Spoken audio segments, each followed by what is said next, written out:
Andriamatoa Rakoto Mamonjy Jean-Max sy Toto Alphonse na ihany koa antsoina hoe Nary no tapaka fa ho kandidany antoko leader fanilo amin'ny fifidianana filoham-pirenena amin'ity taona ity. Io moa no tapaka nandritra ny fivoriana ireo birao nasionaly ary mpandrindra ihany koa ny leader fanilo izay no tanterahana tetsy amin'ny hôtel Carlton tamin'ity andro androany ity.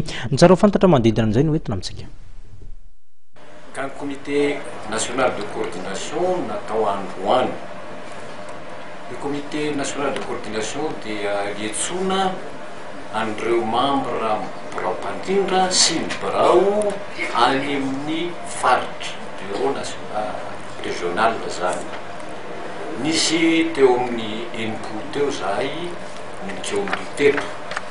Ary io comité CNC fetsona azy dia mandinika ny fampiarana ny tapaka atao amin'ilay atao hoe conseil national. Zay zany antony voalohany lehibe voriana teto kanefa tsy azo ofenina aminareo indrindra gazety dia voaka gazety matetitety zay noho ny fisian'ilay hevitra na courant. Io moa dia tsy henatra aminay io fa noho izay démocrate dia manaja zay fijery rehetrarehetra nisy io courant io ary dia ampifaliana lehibe no ilazanay fa ndravina tao anatin'ny falahina sy am'firosona ny tsaratsara kokoa ny zay courant zay dia tokana ny fijerinay raharam-pirenena eketriny. Zay zany ny zava-dehibe nisy androany. Ny zavatra andrasanareo reo dia ny hoe fandraisana anjara eo amin'ny fifidianana.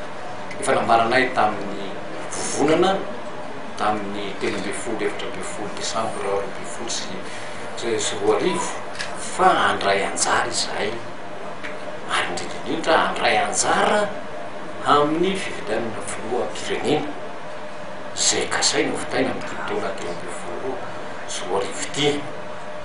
Dia mbola mipetraka ihany le démocrate madémocrate anay tena nandany ny andronay ary tsy ataonay ambany zavatra mihitsy ny eritreretra amin'izy dia tsy afaka ame anarana anankiray izahay androany fa anarana anankiroa dia ny filoha nasionaly Rakoto Mamonjy Jean-Max sy ny filoha nasionaly mpanampy zany dia Toto Alphonse na antsoina hoe Nary no akasitrahany reo solitera tonga teto.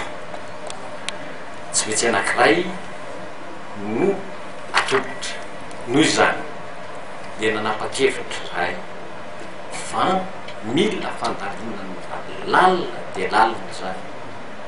Ny andro ny hariva tsy hiveriny intsony reo naman'ireo fa dia nampinefina amin'ny anangana komity zay dia tsy hoela ao anatin'ny fotoana itsy any dia hoelinareo zay fanapahan-kevitra tapaka hovoaka amin'ny komity atsangania. Ny ara-tantara zany raha vao vita zany le tolona ny nahatonga ny fanovana teto amin'ny firenena dia ny rahantsika nahita fa ny force de changement de leader fanilo no mitarika azy. Zany hoe misy processus marobe zany no nisy teto amin'ny firenena ka nisy ny force de changement rehefa rava mahimika ty aorina no ny antony maro samihafa zay vao nisy ny UDNC, ny Escopol sy ny sisa natao dia tonga amin'le signature le feuille de route. Ka ireny processus rehetrarehetra reny dia hitadiavana hatrany ny lalana hivoahana amin'ny crise. Ka amin'izao fotoana zao heverina fa rehefa madiva hifarana ny crise satria hiroso amin'ny fifidianana dia mitsahatra zany ny andraikitra izay noraisiko tao anatin'ny DRC manomboka androany fa dia mitantana ny atoko leader fanilo zany zay zany ny andraikitra zay tena ilafosako manomboka androany zany fa tsy an'andraikitra tsony ao anatin'ny DRC